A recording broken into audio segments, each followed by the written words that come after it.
नमस्ते दोस्तों। अगर मैं आपसे कहूँ कि आज से 1500 वर्ष पहले की जो परंपराएं हैं, जो संकीर्णता है, यानी कि जो गलत परंपराएं हैं, वो आज भी चली आ रही है, तो आप लोग बिलीव नहीं करोगे। आप लोग कहोगे कि हाँ चल रही है, क्योंकि ऋग्वेद कालीन जो गायत्री मंत्र है वो आज भी पढ़ा जा रहा है। ओम भूर्भुवस्सुवः तत्सवितुर्वरेण्यम आज भी पढ़ा जा रहा है। लेकिन कुछ ऐसी परंपराएं हैं, ऐसी रूढ़िवादिता है जो आज भी चली आ रही है। सती प्रथा को ख़त्म कर दिया गया था आज से 150 वर्ष पूर्व 1829 में राजा राम मोहन रॉय द्वारा, और लॉर्ड विलियम बेंटिक थे। लेकिन आज भी कुछ परंपराएं ऐसी है जो गलत है और आज भी वो चली आ रही है। तो वो कौन सी परंपराएं हैं? आप लोग ने सुना होगा देवदासी प्रथा के बारे में। तो मैं आपको बताता हूँ कि पहले देवदासी प्रथा है क्या। देखिए, देवदासी प्रथा यानी कि देवों की वो तथाकथित दासियाँ, देव यानी कि ईश्वर को मान सकते हैं आप ना।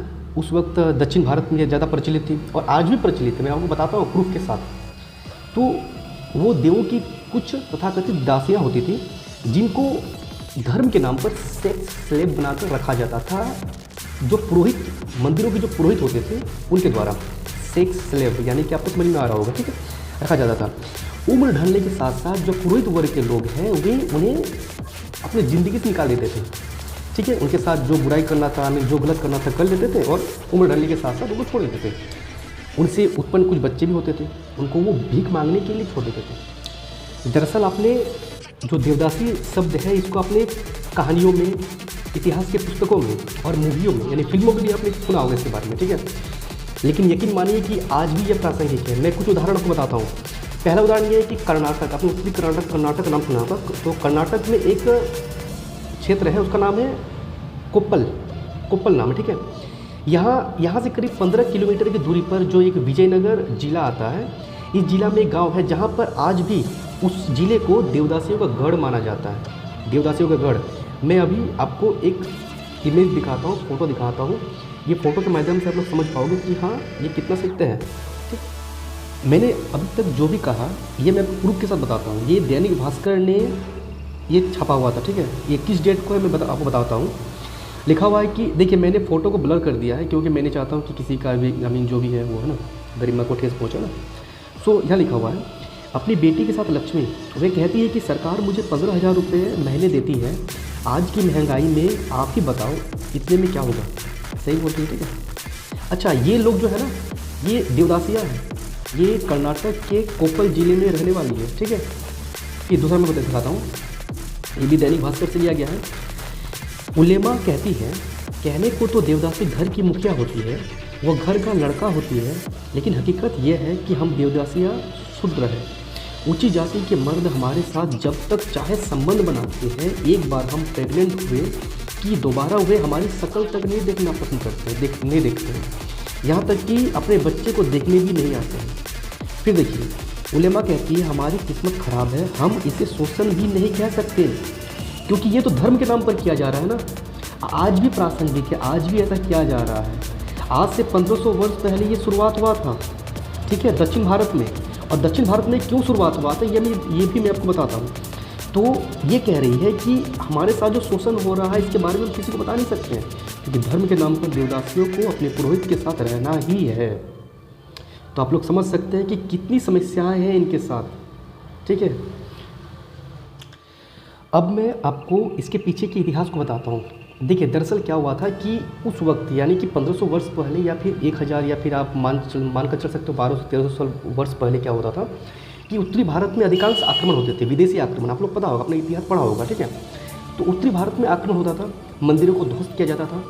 लेकिन दक्षिण भारत जो है इस संकट से कहीं ना कहीं छुपे हुए थे, यानी सुरक्षित थे, किसी न किसी तरह सुरक्षित थे, क्योंकि वे लोग दक्षिण भारत की ओर नहीं आए थे, ठीक है।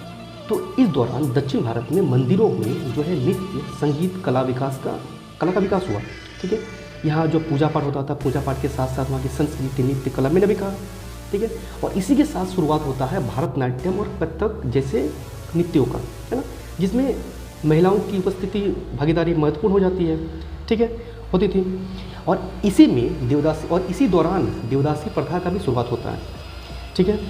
देखिए, पहली बात तो ये है ना कि देवदासियों को पहले ये आज जैसा हो रहा है ना, और उस वक्त भी जैसा होता था, लेकिन पहले देवदासियों को सम्मान की नज़र से देखा जाता था, क्योंकि इनको देवों की दासी माना जाता था, देवों की पत्नी माना जाता था, ठीक है। इसके साथ साथ बात ये भी है कि जैसे कि उस वक्त बीमारी बहुत ज़्यादा होता था, बीमारी, ठीक है, कुछ भी किसी भी तरह का बीमारी होता था, जिसमें क्या होता ना कि उचित इलाज न मिल पाने के कारण से बच्चे बहुत ज़्यादा मर जाते थे, ठीक है, बहुत कम बच्चे जीवित रह पाते थे। तो माता पिता उस वक्त भगवान से मन्नत मांगते थे कि अगर उनके बच्चे जीवित रह जाते हैं तो उन 2-4 बच्चों में से 2-3 बच्चों में से एक बच्ची को देवदासी बना दिया जाएगा। ये भगवान से मन्नत मांगते थे दक्षिण भारत में, ठीक है। तो इस तरह से ये परंपरा आगे बढ़ती है। पहले कुंवारी कन्याओं का विवाह देवताओं के साथ कराया जाता था, लेकिन जैसे जैसे पुरोहितों के मन में इच्छा,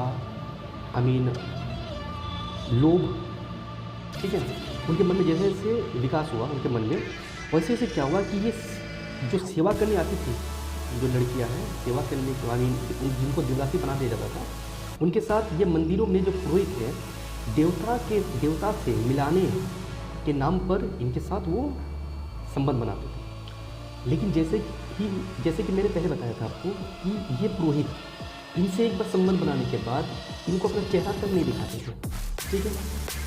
तो इससे क्या होता था, इससे जो देवदासियाँ थी, पहली बात तो प्रेग्नेंट हो जाती थी बेचारी, क्या करें, है ना, क्योंकि उनको तो उनके माता पिता ने ही जो है मंदिर में सौंप दिया था देवों के नाम पर, ठीक है। धीरे धीरे इनकी आर्थिक दशा खराब हुई और ये अपनी गुजारा करने के लिए वेश्यावृत्ति ही करने लग गई। आज भी होता है, ये वेश्यावृत्ति करने को मजबूर हो गई। कभी कभी क्या होता था और आज भी ऐसा होता है कि दबंग जो होते थे, दबंग और रसूखदार व्यक्ति जो होते थे, ये अपनी पसंद की लड़कियों को, जैसे कर्नाटक के कोल्लम गांव में अधिकांश मात्रा में क्या होता है कि अपने माता पिता जो होते हैं अपने बच्चों को देवदासी के नाम पर मंदिर में सौंप देते हैं।